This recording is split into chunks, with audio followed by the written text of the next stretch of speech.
Hello everyone, my name is John Bonnell and today I'll be presenting my research project on how daily Twitter usage is positively correlated with social isolation and loneliness.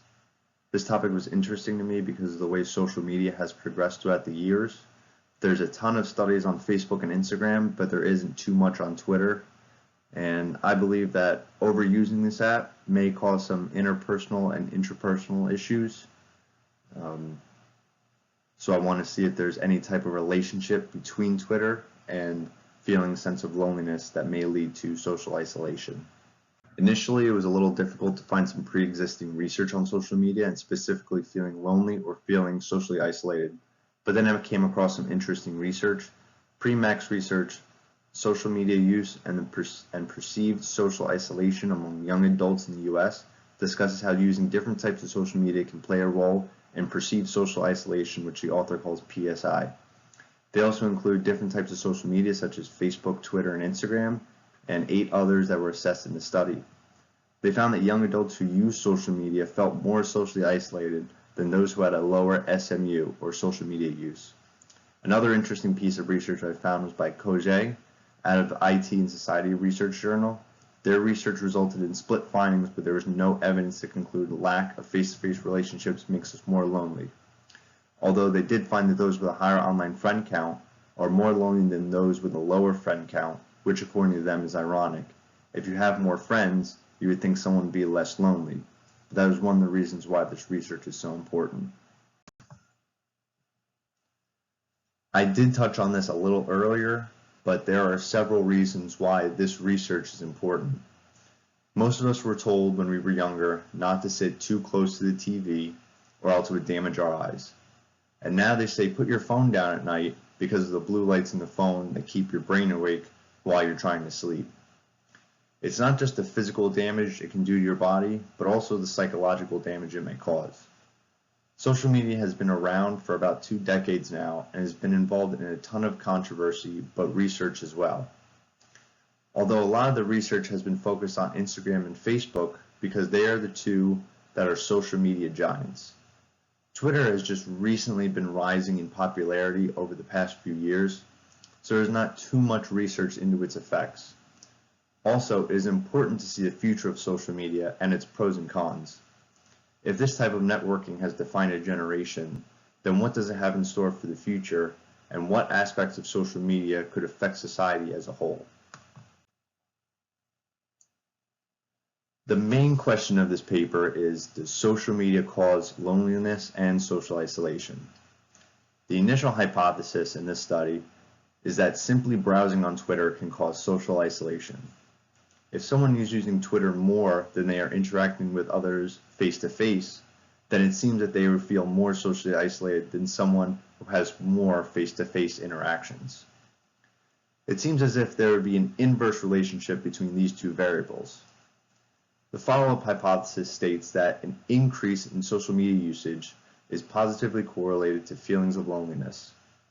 Like the first hypothesis, the more that someone is using Twitter, the more socially isolated they would be, therefore feeling lonelier over time.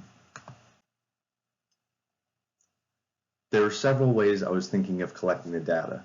Between surveys and interviews, I chose to have volunteers take a survey so that I'd be able to collect a larger amount of data in a shorter period of time. Also, it's more appealing for people to take a quick 30-second survey than it is to take a 15-minute interview where they must produce open-ended answers right off the top of their head. The only stipulation I had with choosing who would qualify to be part of the research was that they had to have an active Twitter account, because if they did not, they would not fit into the parameters of the study. There was no specific category when it came to nationality, race, or social status, although the participants were grouped into different age categories and they were split up into male and female to keep the data organized. The survey was just 9 multiple choice questions where the participants were asked about their social media habits and how much time they would typically spend on Twitter. Then they were asked if they experienced any feelings of loneliness throughout the week. Also, there were some questions pertaining to social situations, whether they felt as if they were left out of social events or whether they even liked to go out or not. This type of data may show that there is some type of relationship between Twitter and these negative feelings and antisocial habits. In total, I received 65 responses on my survey.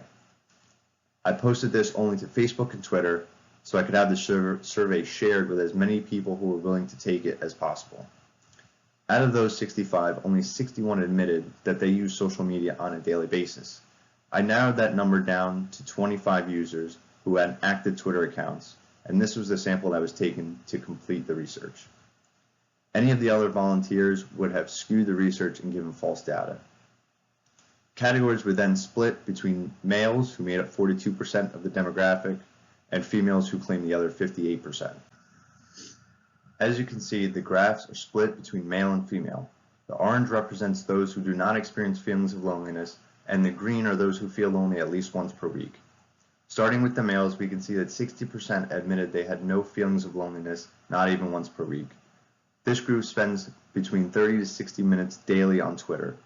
The other 40% experience loneliness at least once per week and use Twitter less than 30 minutes on average per day. For the females, 26% did not feel lonely. 74%, however, experienced loneliness and were largely using Twitter less than 30 minutes per day. Just as a note, the options for the survey for daily usage were less than 30 minutes, 30 minutes to 1 hour, 1 to 3 hours, and more than 3 hours daily. There was only one outlier that used Twitter between 1 to 3 hours per day, and they did experience feelings of loneliness at least once per week.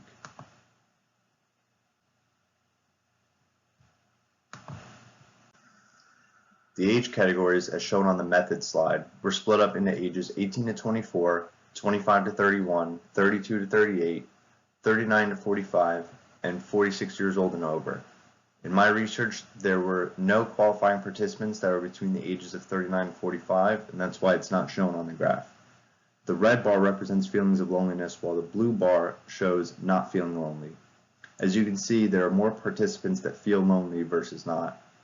Also, there were much more respondents in the 25 to 31-year-old age group than any other. They made up 80% of this age group. The two respondents who reported ages 18 to 24 stated that they both experienced loneliness at least once a week. The responses for them were split between less than 30 minutes on Twitter and between 30 to 60 minutes. Going out of order, the older group 46 and over participants did not experience feelings of loneliness, and they were also split in their timing on Twitter. The single participant in the 32 to 38-year-old age group spends less than 30 minutes on Twitter and does not experience feelings of loneliness. Now for the large group of 25 to 31-year-olds, the slight majority uses Twitter between 30 minutes and 1 hour each day. 9 use it less than 30 minutes, and we have 2 that use between 1 hour and 3 hours per day. For the 10 that use Twitter between 30 to 60 minutes, 6 experience feelings of loneliness while the other 4 do not. For those that use it less than 30 minutes per day, there are 7 who feel lonely compared to the 2 who do not. Then the last 2 who are on between 1 and 3 hours are split in their feelings of loneliness. Finally, we have the category of self-disclosed social isolation. The graph has been split up into categories paired with participants' time spent on Twitter. In the blue, we have those who only go to social events when they are invited. The green shows those who feel like they are left out of social events. The red do not like social events, and yellow is Mr. or Mrs. Popular, who is apparently always invited to social events. As a side note, there were no participants that disclosed that they spend more than 3 hours on Twitter. Out of the 18 that only attend events that they're invited to, 30.8% spend less than 30 minutes on Twitter, while another 30.8% spend between 30 and 60 minutes on Twitter. Then we have the final one, that's 7.7%, that spends between 1 and 3 hours. 4 participants feel as if they're left out of social events. 11.5% spend less than 30 minutes, while 3.8% spend between 30 and 60 minutes. The 3 who do not like social events make up 7.7% and 3.8%. And then the yellow, or outlier, is the final 3.8% that spends between 30 and 60 minutes on Twitter. In conclusion, for hypothesis 1, we cannot show any positive correlation that just browsing on Twitter is the cause of social isolation. Although for hypothesis 2, there was no research that showed an increase in Twitter use can cause feelings of loneliness, but it seems to be the opposite. A majority of those who felt lonely through the age and gender categories were typically using Twitter for just under 30 minutes per day. It seems to be an inverse relationship between using Twitter and feelings of loneliness. There's much to be done for the future research on this topic. For starters, a Likert type scale would probably be more helpful in determining feelings of loneliness because participants will be able to disclose their feelings more accurately. They could also maybe show how often they go out to social events and how often they feel like they are left out of social events. It's qualitative data turned into quantitative data, which is tough to analyze. But in the future, there could always be the option of interviews where participants could give more of an accurate answer without having to stay within the constraints of a multiple choice answer bracket. Age is another category that played a role in this research. Since 80% of the participants were between the ages of 25 and 31, maybe that's a demographic that would be more useful to research because of the generation they grew up in. They're more tech savvy and interact with social media more than any other age group in the study. Finally, career type was not factored in the survey. Some individuals may work part-time jobs and they have more time on their hands to be able to browse Twitter versus someone who may work up to 50 hours per week and does not have the time to spend on social media. These are just some parting thoughts to think about. Social media is something that has been growing exponentially in the past 20 years and will continue to grow as long as people are participating in it. There's a ton of research on these topics, but we have just scratched the surface on the effects of social media. What are some of the negative effects that this could cause? There are many positives such as staying in touch and promoting a healthy learning environment, but there are also downsides to everything. Can this cause emotional damage or stress? Any interferences with interpersonal or intrapersonal communications? This is just some things to think about.